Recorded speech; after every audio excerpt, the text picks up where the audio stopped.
CHOFF Cast. Yup, it's the CHOFF Cast. CHOFF Cast. Woo! I need to make a cooler intro for that, but for the meantime, that's all I got. It's pretty cool.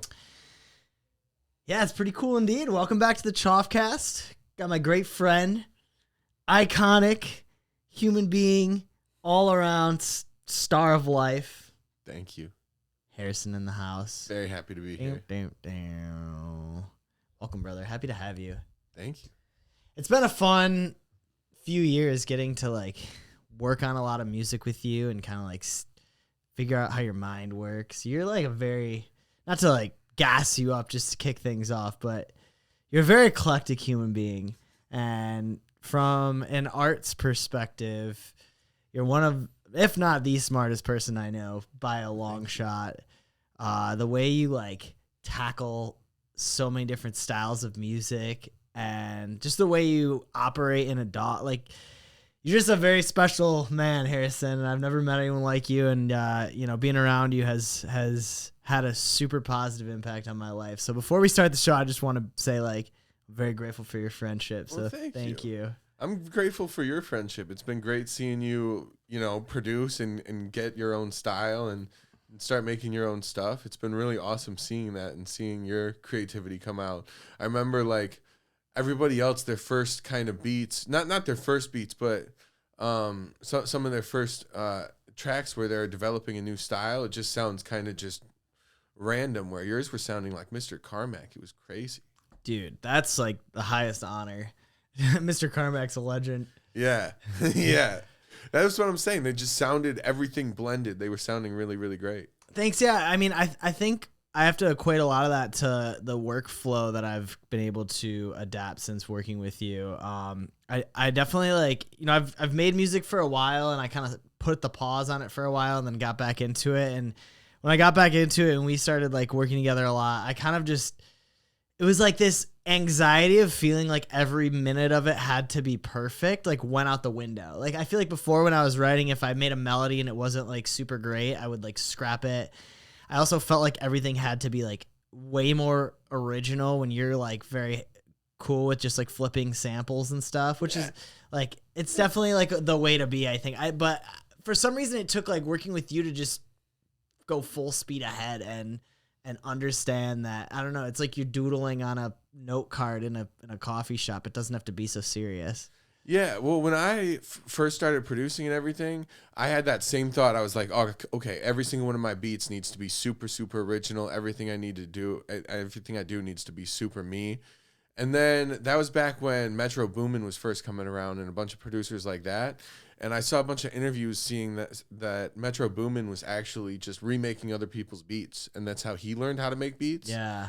And there were a bunch of people like that, like famous producers that were just copying other producers. And I was like, okay, so wait, hold on. Let me at least get acquainted with the popular sound, Like, let me make beats like Lex Luger and Southside and all these people so I can get acquainted with the sound before I develop my own style in that. Mm-hmm.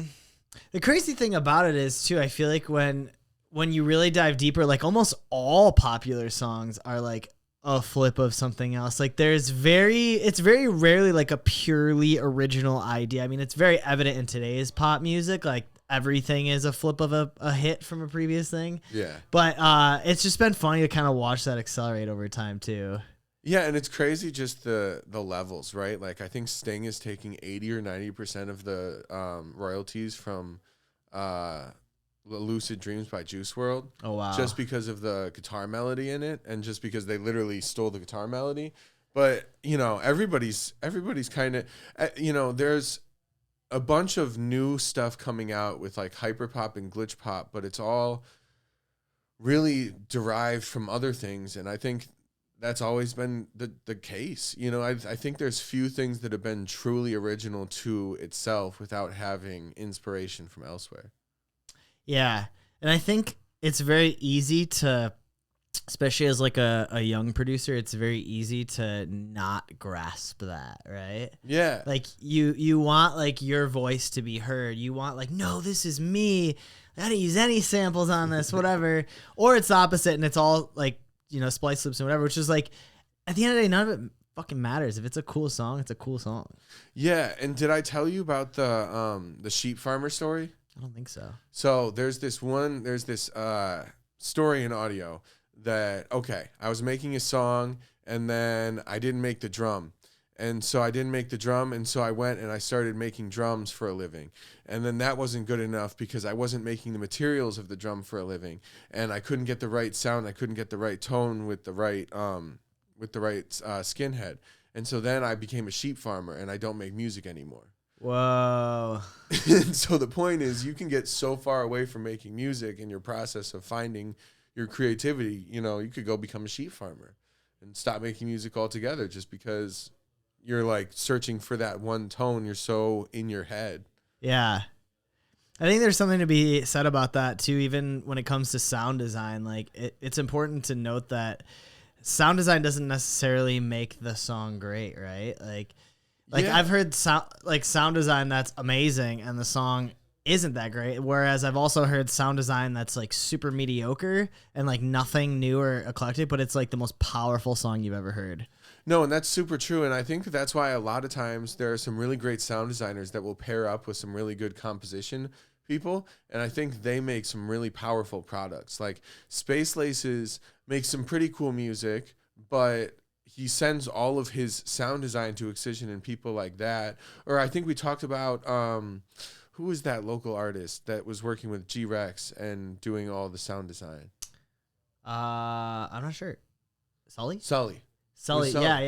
Yeah.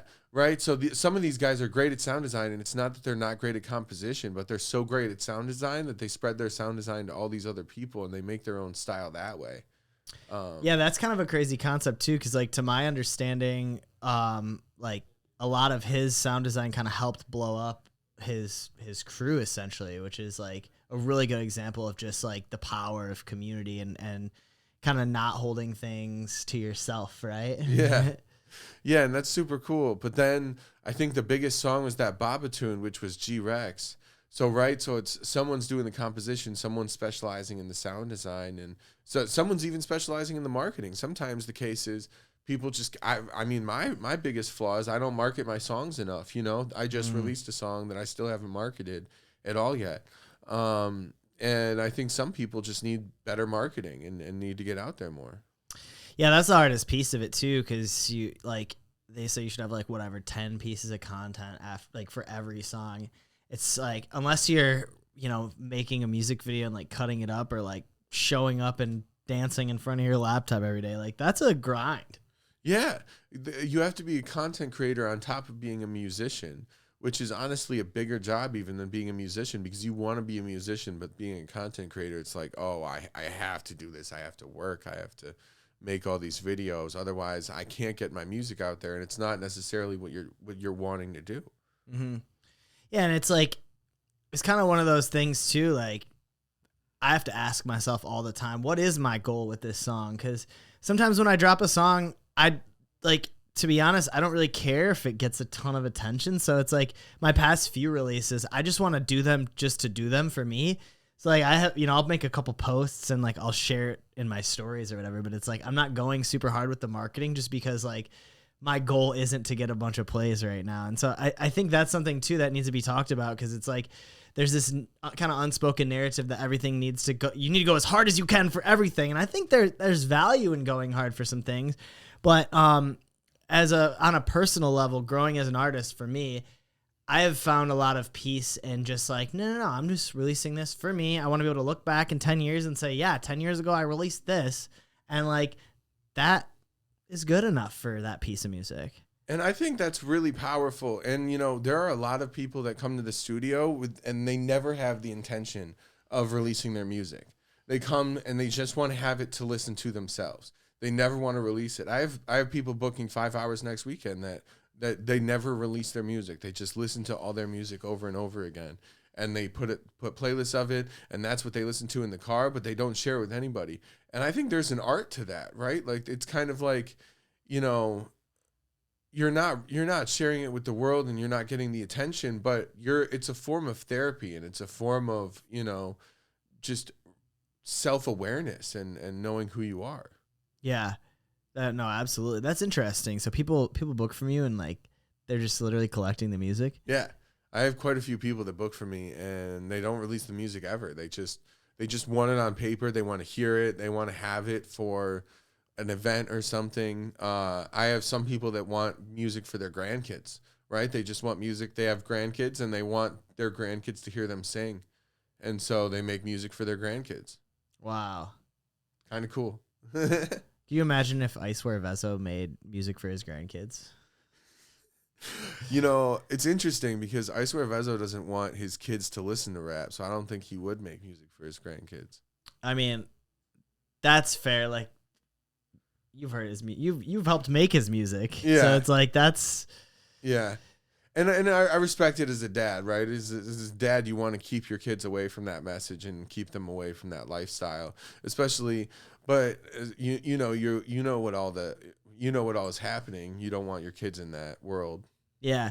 Well, and I often wonder too, not so much just for his example, but for other artists as well, if they feel like they kind of get stuck in a lane somehow, you know, to where you're known for making this type of music, and whether or not you like subscribe to this lifestyle that you once did when you started making this music, now you have a huge fan base that expects, you know, syrup sipping music from you. And like, you have a couple choices. You can pour everything you got into trying to pivot and hope that it works, or you keep providing for your family and keep in this lane that you're in and be that guy. Like when you're the entertainer, I think there's a lot of value in, I guess, both sides of that coin.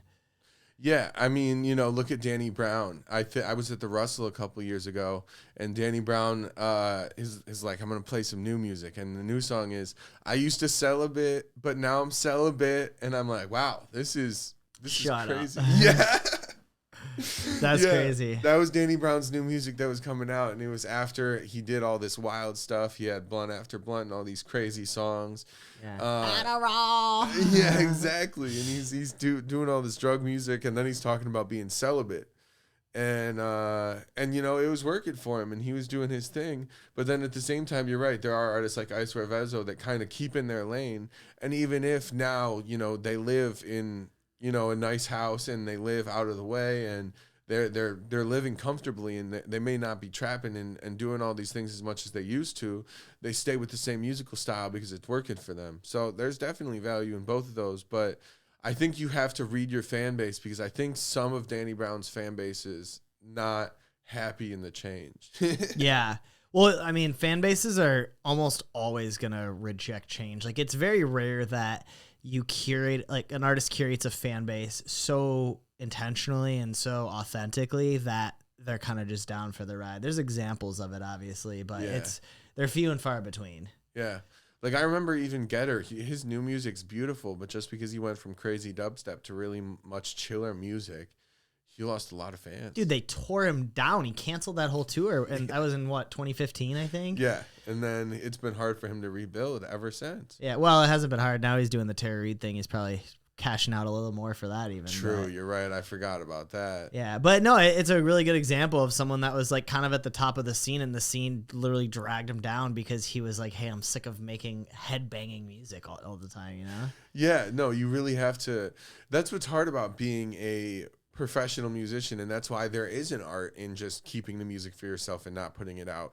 When you're being a professional musician and you're trying to cater to an audience, now you have to do something different to match what your audience wants, and you're not making music for love all the time anymore, because what if you're not feeling like headbanging that day, you know? Yeah, no, absolutely.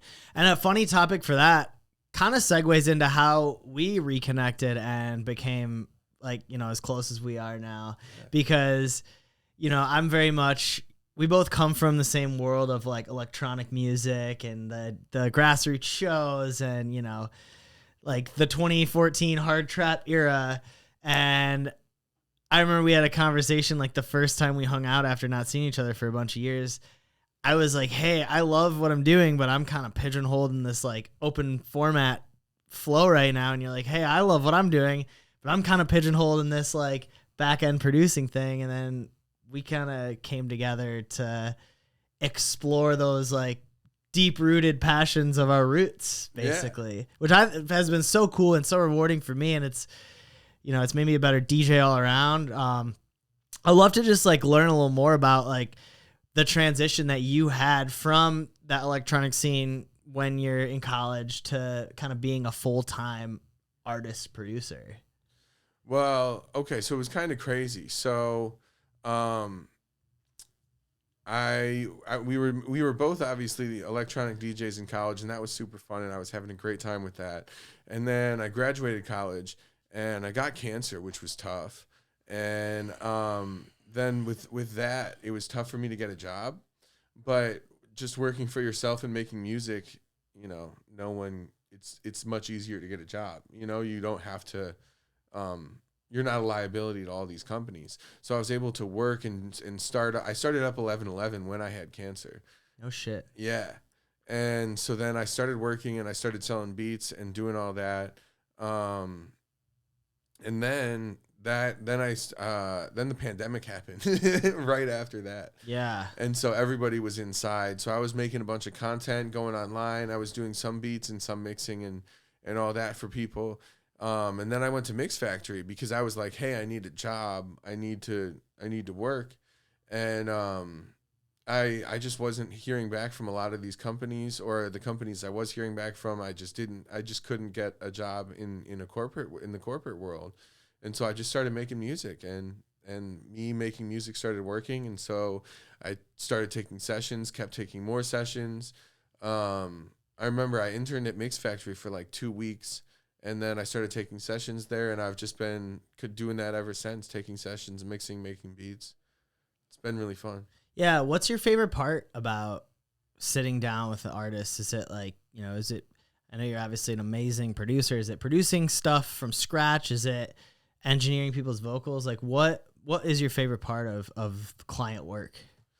I think there's 2 parts. The first part that I really like is producing beats with clients on the spot. I think there's a really cool art in that. I think when you have an artist that has something in mind, it's hard for them to vocalize exactly what they want sometimes. And so if you get them in person and you can really pick their brain and then say, okay, I want that sound just a little bit different. Okay, I want that one note different. In real time, you can make a really cool product that fits exactly what they're looking for. And then the other thing that's really cool is the kind of, I call them production effects or special effects you do at the end, like beat drops and all the stuff like that really just glue the song together. Not necessarily mastering, but when you're really just at that final stage and you're just putting everything together and everything sounding super crispy and you're just adding like the sauce, if you will. Yeah. Yeah, that's cool too, because that's your moment to kind of blow the artist's mind, right? Yeah, exactly, and that's why I like it. Right? It's they're having super fun. They're like, oh, I've never heard this before. Oh, this is gonna be a hit song. Oh, I can see the video to this. They have all these cool thoughts in their mind. One of my favorite things, you know, because we've been working together for a couple years now and worked with a bunch of artists and stuff. One of my favorite things about that topic that you just mentioned is when you take an artist that has never done like sort of an EDM or like a club vibe, and you build out like something super simple for them to rap on that they can like grasp, you know, it's not going to throw them out of their comfort zone. And then you take that beat and kind of like evolve it, and it turns into something crazy that they would have never been able to rap on if you played it for them the first time. But now that they've rapped on this simple thing, it's like, holy shit. You like kind of take them to a whole nother stratosphere. We had to learn to do that, really. We both had to learn to do that because we were making beats and sending them out to rappers. And they were just, every single person constantly, how am I supposed to rap on this? How am I supposed to rap on this? Yeah, too much. And then we really had Jumana with Kalunar, which was a good case study for a lot of these rappers, where we showed them Jumana and they were like, oh, okay. But we had to learn to send out the chilled out version that it's much easier to rap on, and then spice it up, create all these crazy drops. Because otherwise, yeah, these rappers feel intimidated, or they feel like I can't get on this. Yeah, and then every single one of them, it's like once they hear it, they're like, oh my God, why haven't we been doing, like, this is great. Like, I feel like everyone we've worked with has been so gassed up on the sound when it's nothing that they would normally do. Yeah. I feel like some people have even wanted to make it their new sound. Like some people, Banksius wants to make it his new sound, which is super, super cool. But I think yeah, people would never try, and I think that's why it's fun to introduce these rappers to the EDM scene, and it's fun to get their rap out of it, right? Like there's a lot of rappers that you'd never hear on EDM records. Like Clay, I don't think I'd ever hear him on an EDM record unless you really are like, hey Clay, let's do some dance music. But he sounds great on the dance records. So good. Yeah. So it's kind of making things happen that wouldn't happen otherwise, which is super cool. It's cool too, just to like look at our local scene here in Detroit and see how much it's grown since we were, 12 years ago when we were kind of getting started, and to see like just how many different styles of artists, and like you can kind of work with anyone. Like it's really cool to see like the come up and just the diversity of artists that we have here locally. I think when we were starting out, there was more of a focus on DJing. Like I remember I used to get shredded apart for not DJing on CDJs, but no one cared that I would play all original sets. And that was kind of like the thing, is you have to be a DJ. And now everybody's like, I want to be a producer. And the tide has almost shifted into this. I want to make music. I want to be a music producer instead of I just want to be a DJ. And I think that has created a lot of more room for artistry. Like there's some people, like there's some artists around the city that you would never see back in the era of the just DJing, right? Like there's maybe like that Intentions guy that's making the glitch pop stuff. Dude, he's so good. Nate, shout out to Nate Intentions. Nate makes awesome music. It's super cool. I listen to it all the time, but I can't picture him DJing like a work set. Because he's got this artist style to it, right? He's got his own unique style going. So I think the shift of people wanting to be individual artists and wanting to produce their music has been really beautiful for especially the city of Detroit. Yeah, no, I definitely would have to agree there. It's cool to just see like the volume of it too. Like everyone's putting out so much dope shit, and I don't know, like I feel like back then music was just so much slower paced, whereas now like there's just such an influx of it. Yeah, it's inspiring for me, really. It is. It's tough to not to get lost in the weeds, but it is very inspiring. I think there's just so much good music out there that I'll miss good drops all the time. Even drops by some of my favorite artists, I'll just forget that. I just won't even know that they're going on because there's just so much music being dropped right now. What are your favorite styles of music to make? That's tough. I obviously really love dance music. I really love rap music. I've been having the most fun making like dancey pop beats lately. I've been having a lot of people that are really wanting to get on dance pop beats. Kind of like that 128 summer vibe, but it's not too EDM-y. It's really more just rap dancey. How about you? Dude, I've been really into like the break beats, the Jersey club vibes lately. I mean, I love all music as well, I love hip hop, I love pop, I love all forms of dance music. I love country. I literally like all music pretty much. But yeah, the high tempo stuff has been really just making me tick in the past few years. That's awesome. Yeah. Yeah. I think, the high tempo stuff's really cool. And I think you've been doing a great job making it. I think you've been making some really cool stuff. Thanks, dude. Yeah, I just try to keep it like really simple on all the stuff I've been making. That's been my biggest, I guess, since the end of 2024. I've just been really trying to like simplify my workflow and stop going so hard with layering and doing all these extra things, and just like have a good base of a song with like as few elements as possible. And I feel like it's kind of shown me a whole new side of myself stylistically. That's super cool. Yeah. Do you feel like your style evolves a lot, or do you feel like your style kind of like is pretty consistent? Oh, my style will change by the week. I feel like every week I'll get a new plugin, or I'll start working with a new sound, or I'll design something new, or I'll hear something in my head and it'll change what I'm doing for the week. And that week will be like, oh, I'm doing the sine wave with the frequency shifter this week. And the next week I'm doing all seventh chords or whatever it may be. That's very cool. but I think that's how you have variety as a musician, right? Is you have one idea that you're like, oh, I really like this. Let me make 5 to 10 iterations of it, like you're supposed to make content, and then you get a different idea in your head, and then you make something totally different. Plus, I've just been actually buying myself new plugins lately, just a lot of new synthesizers, which I've been messing with, and that's been really helpful in getting new sounds. And that's something I almost never do. I'm pretty like set in my ways with stock Ableton and then like Serum and Serum 2. Yeah, Serum 2 is great. Oh my gosh, Serum 2 has some wonderful sounds, but I just always want something new, right? Because you hear something new and you're like, oh wait, let me get this melody. Yeah, I when I hear something new, it almost inspires new melodies in my head, and I'll think of something different, just because of that new sound. I'm gonna ask you as an Ableton user, and then I'm gonna ask an FL user when I have them in here. But why do you use Ableton over FL? Number one, the CPU power.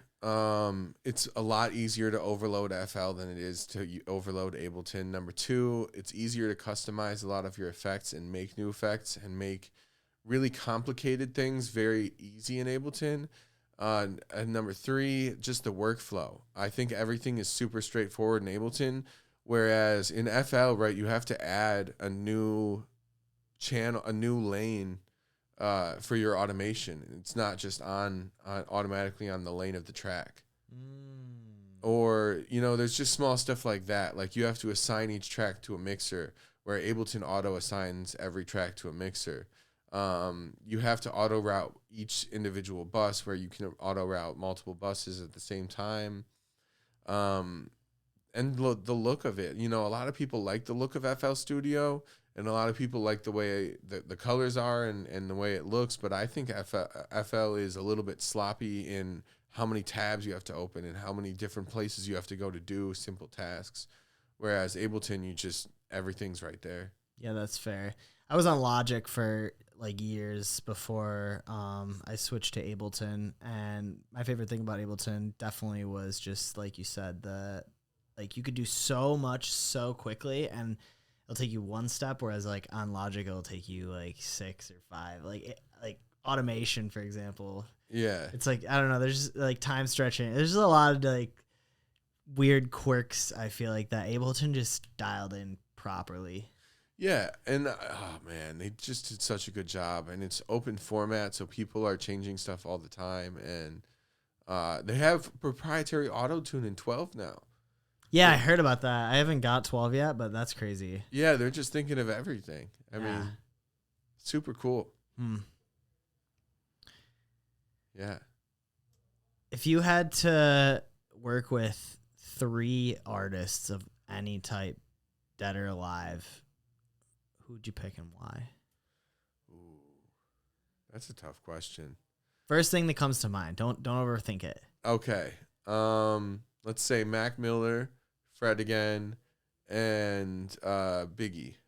Oh, nice. How about you? Ooh, that's a good one. I would have to say Cashmere Cat, one of my favorite artists. Yeah. I would just love to be in the studio with him. I think that would be mad inspiring.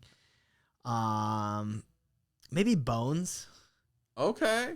Yeah. Just like, he's another one. I would just like see how he works. Super good dude. Yeah, he's got a bunch of tracks. He's a really interesting style. Yeah, funny enough, him and I like knew each other from the skate park when we were children. I've obviously, haven't stayed in touch with him as we've grown up, but like he's definitely, like, as far as the SoundCloud rap era goes, like one of the most inspiring and definitely like one of the hardest pushing in that scene. Yeah. And beyond that, I would go, I'm thinking like this is gonna be like way left field, but like I'm thinking like Tim McGraw or something in like that lane. Interesting. Just make like a ballad, like a ballad with Tim McGraw would be like a good, thing for the life book. That could be super cool. Yeah, like a country ballad just to have it on file. Just to do it. Yeah. Just to be able to sing it one day, like you said, for your grandkids. Yeah. Yeah. Show them, hey, I did this. If you had to guess, what does the future look like as for musicians, like, you know, producers, vocalists, like, what do you think in 15 years is going to be like the process is going to be like for making music? Good to guess, you know. I would say AI is going to get banned pretty quickly. Banned?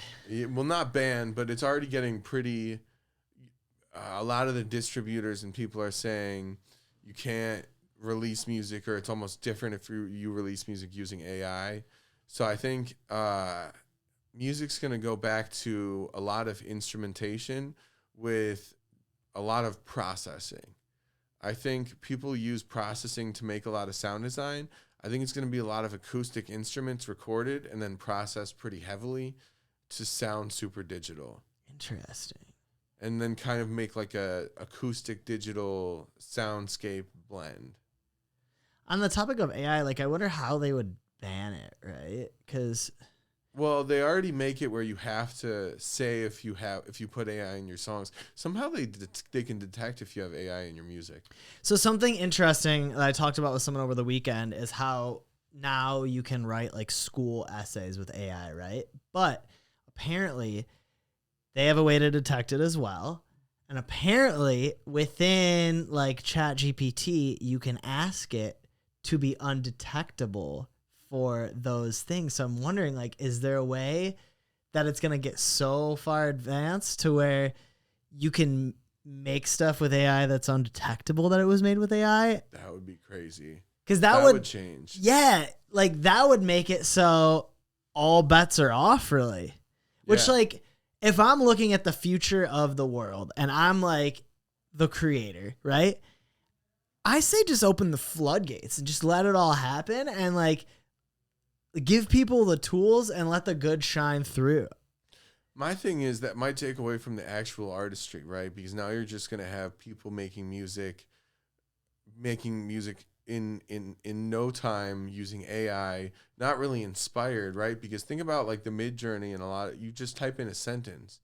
You're not doing the full work of making the song and usually on that, when you're making a song, it's a journey. You don't just have,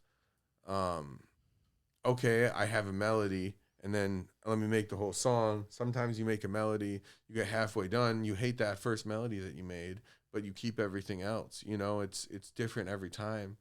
And I think making music with the AI gets rid of that journey. It just makes it straightforward. I want to hear this, make this, and it makes it. And I agree with you, like today. Yeah. But I wonder if there's an evolutionary piece of it to where, for example, when I make something on Mid-Journey versus when like my super awesome artist friend makes something on Mid-Journey, like they don't look anything alike. Like it's very obvious that my piece of art is just me typing in a sentence, and it's very obvious that their piece of art is like this well thought out prompt that they put into it, which is kind of often an extension of their artistry. So I'm wondering if that transfers into music to where, sure, Jim Bob can go on and say, hey, make me a house record. But if a well-trained like AI musician, which is a term doesn't even exist right now, but it could.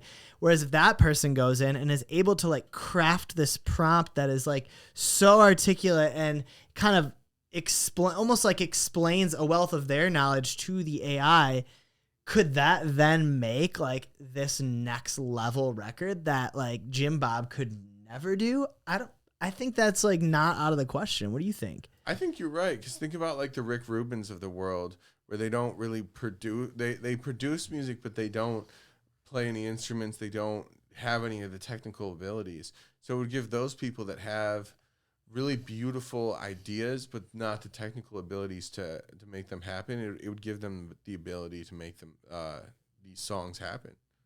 That's a perfect example. That's literally like that would be the next evolution of it, right? The producer was that person before you had a DAW, when it was just a person banging on a tin can for a drum.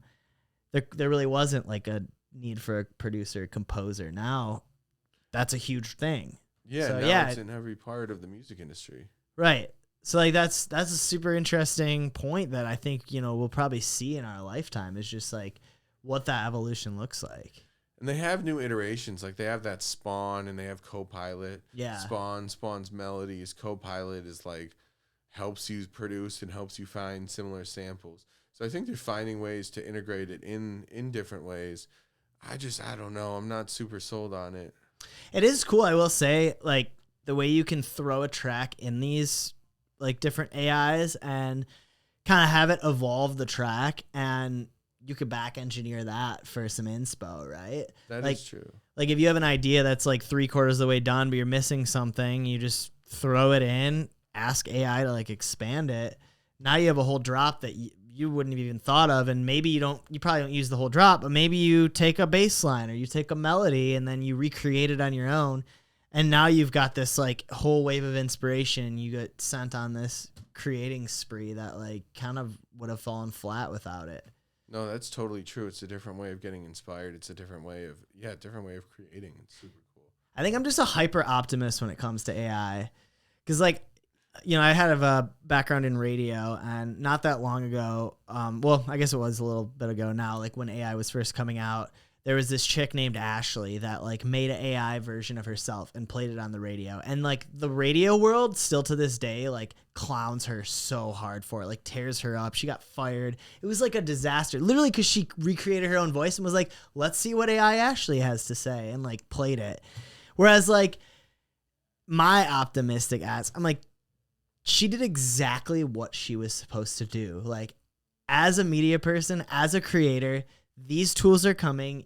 You should use them. It's just like it's just like when TikTok came out. If we all would have gotten on TikTok when it first came out, we would all have a zillion followers and we wouldn't have to work jobs and everything would be good. I think like being an early adopter is something that should be like praised and celebrated.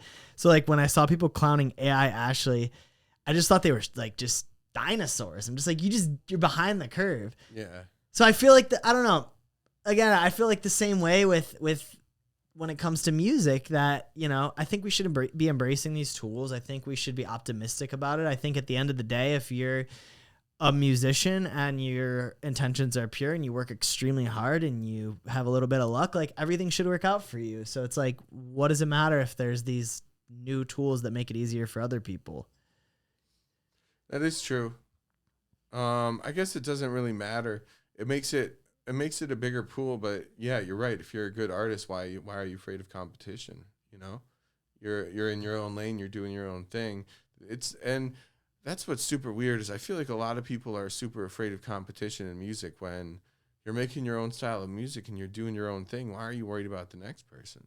Yeah, and it should be you, right? Like it shouldn't matter what other people are doing. Yeah. I'm a firm believer that there's a lane for everyone if you make it, you know? I would totally agree. Just like, I mean, if you go out in the woods and like, there's a path you can take, but there's about 1 million other paths you can carve if you've got a machete. So it's like, I don't know. Don't be afraid to pop out that machete and like carve yourself a path. It's gonna be way more work, but once you get through, it's gonna be way more rewarding. That's what's been fun about the Never Grow Up and making that kind of stuff with you, is making a new style, making a new sound, kind of going psytrancey and bringing in all these old styles that people don't use much, with a bunch of new styles that it's been super cool, super fun. Yeah, my favorite thing about all that is like our whole vision for it, the whole Never Grow Up thing is like channel your inner child, like have fun. Yeah. And when you think of what music should be at its core, it's that, you know, it's become this like, oh, I'm trying to make something that fan bases can bite into or labels want, or maybe you're trying to get radio play, whatever it is. Like that's what creating has become for a lot of people. But at the end of the day, I think in its purest form, it's just about that. It's just about fun and channeling your childlike self. No, you're totally right. And that's what makes the best music. I mean, MGMT, all their music, that's the best music. That's their most selling music. I guess I shouldn't say best, but their most selling music, they all kind of made as a joke, as just to be like, let's make pop music, and they were just having fun. Yeah, that's what music's all about, man. Just having fun. Yeah, love it. Yeah, makes my soul tick. Yeah, and if you're not having fun, you're taking it too seriously. The music's not going to be as good as it was otherwise. Yeah, not only that, but it's like you're not going to feel as good about it, you know? You're like, when I look back at the songs I've tried to like fit in a box for, it's like cool. Like one one of the examples. I think it's a great song. It's one of the ones we did. It's called Better Than You Thought. I think it's a fantastic song. I like playing it. It's I think one of our most streamed songs. But when I listen to that song, it very much feels like we were trying to make a pop kind of like hit. I would totally agree. Versus the other things, it was just kind of we were having fun. Better Than You Thought feels very orchestrated. Yeah, and it's like, don't get me wrong, it doesn't mean it can't be a good song. I like the song when it comes on. I mean, they play it here at the gym all the time. It's a good song. But when I listen to like some of our catalog from Never Grow Up, I'm just like, ooh, this is like, it tickles me a little more. You can just tell there's love in that shit. It's raw. It's unique. It's individual. It's really different. Yeah. Well, shoot, man, I'm excited. We're about to cook up some new stuff here, but before we get out of here, anything new you got coming up? Anything you're excited about? Anything people should check out? Yes, I just released a song called The Great Voyage. It's out on all platforms now. I have tons of new music coming soon. I got to figure out what's coming next. And I'll keep you posted. Really, just follow me at 1111 Sound on Instagram for updates, and I'm gonna keep everything posted as it goes on. Sick. I love it, dude. Well, thanks so much for coming on today. Thanks you. everyone for tuning in. If you haven't already, hit subscribe, hit follow on both of our accounts. We got a ton of fresh episodes coming up, ton in the catalog. Check out our music. Never grow up. Keep the vibes high. Have a great summer. We'll see you next time on the CHOFF Cast. CHOFF Cast. Yup, it's the CHOFF Cast. CHOFF Cast.